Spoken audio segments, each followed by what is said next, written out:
All right, we're gonna do the front nine of Schlather Park Disc Golf Course in Cibolo, Texas. So not the most challenging course, kind of a fun course to go warm up and practice on. There are some really challenging holes on the front nine. The back nine is a lot more open, a lot more scoreable. After rain, it gets really bad with mosquitoes, so I never even go near this course if there's a lot of water. But it hasn't rained in a while. It should be great conditions this morning. It's not hot, so I figured I'd head out here. I got a tournament tomorrow, so just kind of a warm-up 9 before tomorrow. Haven't been playing much, so this is a great course to go and kind of fine-tune some skills. So we're starting out with hole number 1, 350 feet. Not much trouble on this one. There's some trees on the right side. It just looks like more of a forehand shot for me, so I like to go forehand off the tee for this first hole. So here we go, hole number 1, 350 feet, and I am going to go with a forehand Ballista Pro. Baskets were hard to see, so I kind of dropped a little pin in there with the basket so you can kind of get an idea of where the basket is. Sorry if it's hard to see the disc flying, but maybe I'll find a way to do like shot tracer if I make more of these. But again, I haven't played in a while, so it's kind of going to be some warm-up holes. This wasn't the worst shot, didn't get a lot of it, kind of nose up a little bit, so it's quite a bit short, so not much chance for birdie here. Just trying to fling it up there, little jump putt, and get myself up there for a par on the first hole. And there we go. Hole number 2, 405 feet. This is one of the more difficult holes. I really struggle with this hole. Super tight. It can be hard to find your disc if you miss. So again, I'm going to try to go forehand here. The basket's way back, really tight fairway. Probably smarter to throw like a mid or something, just something that you can throw nice and straight. But I'm going to take a little risk here and throw a forehand with the defender. And I just caught it too low. It didn't want to come out of the turn and just kind of turned into the left side here. So again, no look at birdie. Just trying to throw a little forehand upshot with the pig. Kind of up and over these trees and let it fade back towards the basket there on the right. And unfortunately it caught the tip of those trees and just kind of dropped it. Just didn't quite get enough height. Other than that, it looked like it was going to be pretty good, but just didn't get it over the trees enough. So kind of a long look at par here. And had a good line on it, just missed it short. So we're going to start off par bogey. Hole 3, 305, another really tight fairway, but it's not near as far. The basket's over off to the right. I like to throw the EMAC Truth, something I can throw straight, something I can turn.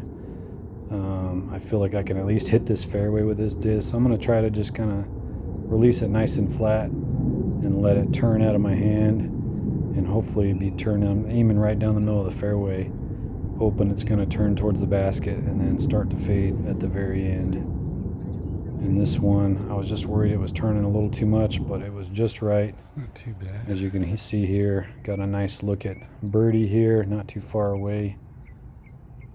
And hopefully we can make this putt for our first birdie and get us back down to even par, which we do. Center chains.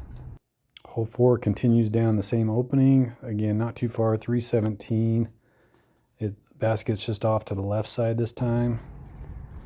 So I'm going to go ahead and throw the verdict, something I feel I can throw with some power behind it, and it goes pretty straight for most of the flight and then starts to some pretty good reliable fade. So I don't have to worry about it turning too much.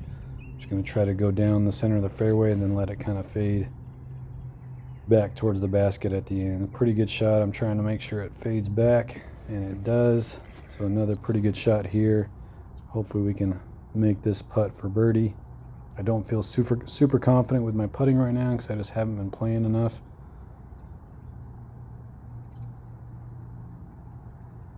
But we're able to drop another one, center chains. 5th hole, this one's pretty challenging, 282 feet, but you can't really see the basket. You can kind of barely see it just to the right of those big trees there. I didn't really feel great about any sort of shot other than my forehand with my favorite disc, the Justice. So I'm going to just try to put a big kind of hyzer on this, release it nice and flat, and let it just fade back around the trees, back towards the basket.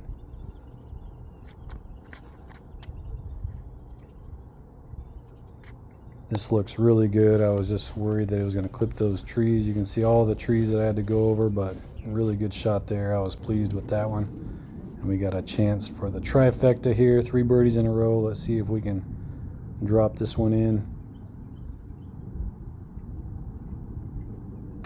And we rattle that one in. Wasn't quite as clean, but it goes in. So after that bogey, we get the little turkey, 3 in a row. We're 2 under right now. Hole 6, 356. This is a tough hole. You got the houses on the left. You got a bunch of trees on the right.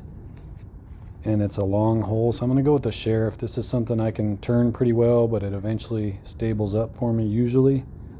So I don't have to worry about it losing it off to the right into the houses, and I don't have to go over those trees. I can go kind of around the trees and just let it turn around them and then fade back away from all the trees. So I got this one a little higher and I kind of lost it in the sun. I didn't really know. I felt really good and I thought it was on a good line. Then I heard it hit some trees at the very end. I didn't know if it was that tree over there. I was hoping it wasn't these trees on the right. I was hoping it was this bunch of trees here. And fortunately for me, it was. I found it right there. So not too bad. We got a chance at 4 in a row. Although we're kind of standing in a little bit of vegetation here. We still have a decent look at a birdie. And a birdie on this hole is not something I do very often. It's a tough hole. So this would be pretty sweet to drop this one in for 4 in a row. And that just wasn't a very good effort. Just short and to the left. A little frustrated with that effort. But we still get the par. I'll take par on that hole. Didn't go in the houses. Didn't go in the trees. Didn't lose any discs. That's a success in my book. Hole 7's a fun one over a little pond. Only 211 feet. You can see the basket. Hard to see in this picture. It's a really tight gap. I don't trust myself enough, so I'm not going to try to hit the gap and just go right at the pin. I'm going to do just a big spike hyzer with the anvil. Something that's really stable. I know it's going to come back for me. I just got to get it up over the right side of that big tree and then let it fade down towards the basket. Again, it's not that far, only 211 feet. Pretty good line. I just didn't quite get it high enough. And I heard it hit that big tree. I didn't see it drop in the water, so I didn't think it was in the water, but it wasn't in the fairway over here, so I was a little uncertain where it might have ended up. Walking up to it, it's not by the tree, and then I look over there, and sure enough, down there. So not the worst for hitting that tree. It could have dropped down. Luckily, the water level is really low right now, so I'm able to play it from down here. Hasn't rained in a while here, so everything's really dry. This one had a really good line on it. Just left it about 10 feet short, but looked good out of the hand. So we get a par there.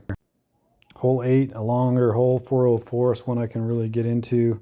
Starting to come back on the course now. I'm going to go with my trusty Raider. This is my favorite distance driver that I have right now. Something I can really let loose on. It's going to turn a little bit for me and then definitely going to start fading back towards the basket. So don't want to go right. Pretty wide fairway, so I'm not too worried about missing it, but I do grip lock this a little bit, yank it to the left, and it does start to fade towards the end, but just not enough to get back towards the basket. So it makes it back on the little walk path here.